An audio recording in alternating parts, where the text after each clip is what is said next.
Welcome back on, of course, a sad day in show business with the passing of Dick Clark, and unexpected things are happening all over the place, especially in the real estate market. David Bell joins us again. Hello, David. Ben, how you doing today? I'm excellent. How are you? Sun's shining. It's just fantastic to be back. Did you know Dick Clark? I didn't know him personally, but I grew up watching him. Did you ever? You never even heard of American Bandstand? I heard of it. Yeah. I think it was on the oldies TV station or something. Nick at Night, right? It was fabulous. No, he was really quite something, and he's looked the same for the last 50 years. So that's just a remarkable man, and it's too bad that he's gone. Yeah. Well, it is unexpected. As you said, he's looked the same for the last 50 years, and he was one of the best, as you have proven yourself to be in real estate, obviously earning so many of the awards that very few people have been able to earn. So what is going on? You've been in the real estate industry for a long time. The market has pretty unexpectedly changed just in the last month and a half. Kind of gone from total darkness to bright, blinding white light in the last 45 days. I mean, it's just been kind of amazing. And it is unexpected. I have no idea what is causing this. I'm trying to think today, this afternoon, about what to talk about here today and where is this coming from. We've been talking about this. You and I have been talking about this for several months, that the market has gotten to a point where it's prime for a turnaround, but a turnaround, my goodness, it just flipped from one side to the other. I had a listing, put a property on the market a couple weeks ago. And these are old-time clients, and they've been looking to buy a house for a long time. And they asked me what they thought the value of their house was. And I'm not going to use any of the right numbers, so I'm going to say it was, I told them about $650. And then 3 months ago, they asked me again. I said, no, it's still about $650. And they bought a house, so it was time to get their house on the market. And I did an analysis of the market, and there was nothing to compare it to. There was nothing on the market. So I said, let's do it for $700. And put it on the market, had a broker's open the first day, so put the lockbox on, one in the MLS, starting at noon. And by 5 o'clock, I had 4 offers. In 5 hours? Had 4 offers. Wow. What neighborhood? Green Lake. Green Lake. And I had one of those offers that had an escalation clause that went well over $750. So here's a house that maybe 3 months ago would have sold for $650, now has an offer on it or an escalation clause of $750. Do you know how escalation works? A little bit. Why don't you explain a little bit more and how that works? Because it's not really an offer all the way up to $750. No, it's not. So what an escalation does, and you guys out there that are thinking about buying a house, you have to be careful about escalation clauses as well. But what it is you agree to pay X number of dollars over the next or the highest offer up to a certain price. So they agreed to pay almost $10,000 more than the next highest offer, well over $750.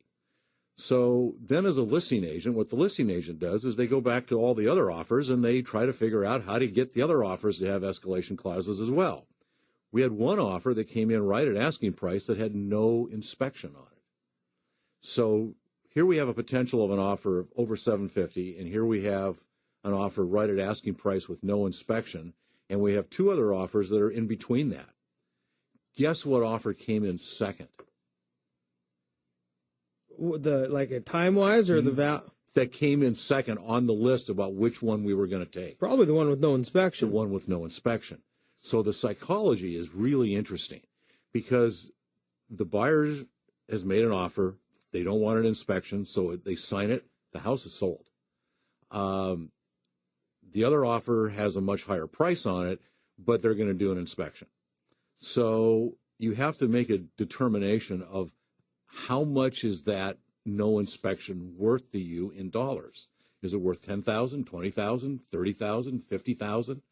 And you have to make that determination. The buyer, on the other hand, has to also make the determination of, do I want to escalate 10, 20, 30, 40, $50,000, or do I want to do something like no inspection? Because that makes the offer really, really strong. So how you structure these offers when you go in on a multiple offer situation is incredibly important. Then a couple days later, I had clients that we'd been trying to buy a short sale, and it wasn't going anywhere, and we finally rescinded it. And a house came up that they really liked, and there were multiple offers on that. And using that same psychology, we got the offer. We didn't have to waive inspections or anything like that, but we structured the offer in such a way that it made it so appealing to that seller that they chose us. And that thing is done as well. So the market is nuts. I mean, it's just nuts right now.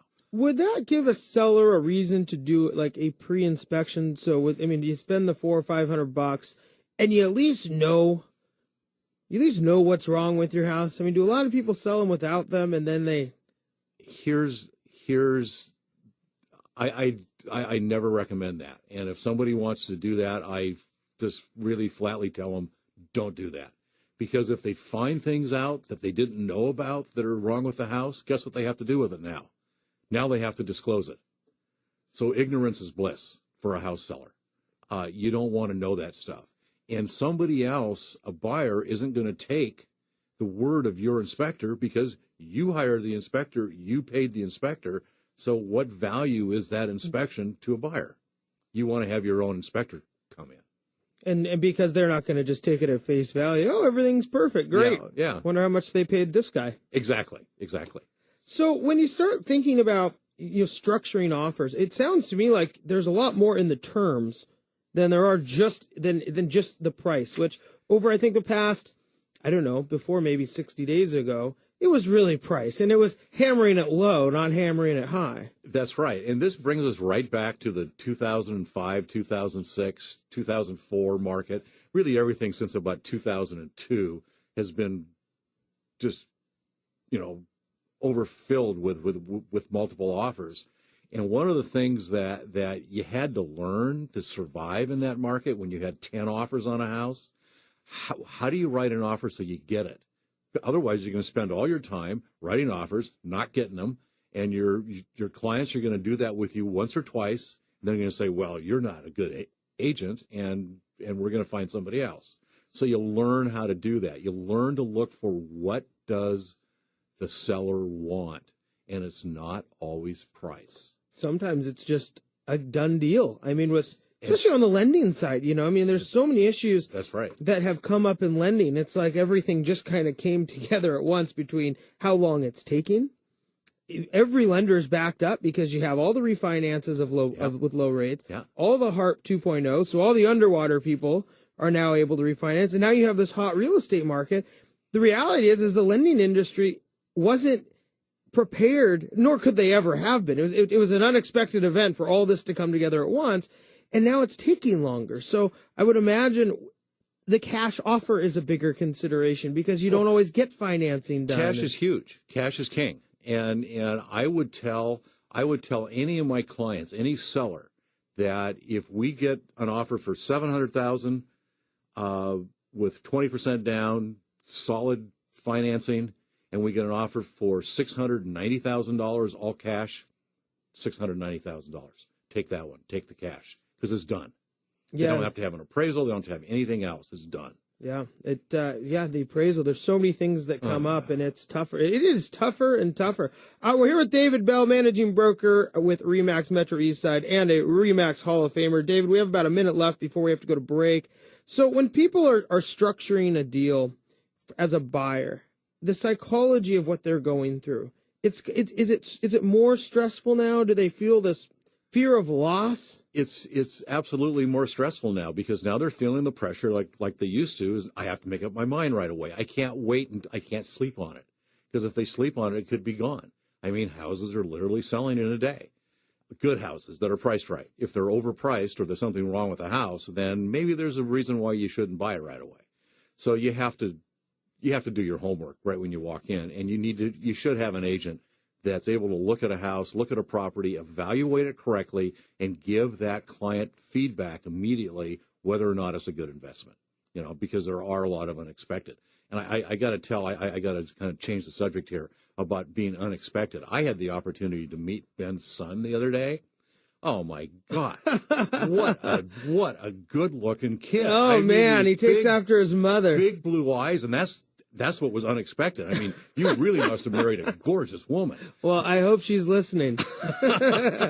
Thank you very much. Yeah, we call him the E-Trade baby. Yeah. So is McCallum, right? McCallan, yeah, and he's 18 years old right now? 18 months. 18 months. 18 Perfect. months. Just a McCallan, little guy. 18. Yeah. Waddles around. He's in the 5th percentile with his body. Yeah. And 50th percentile. He's like in his head. So he's like a little bobblehead waddling around. And his eyes, his blue eyes are the size of they're huge.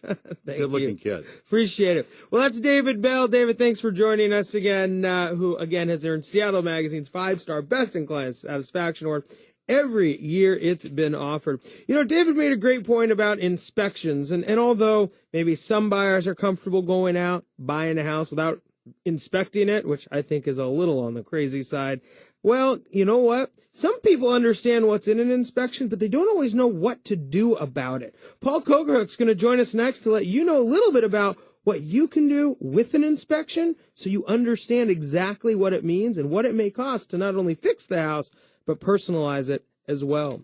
That was David Bell. We'll be right back after this break.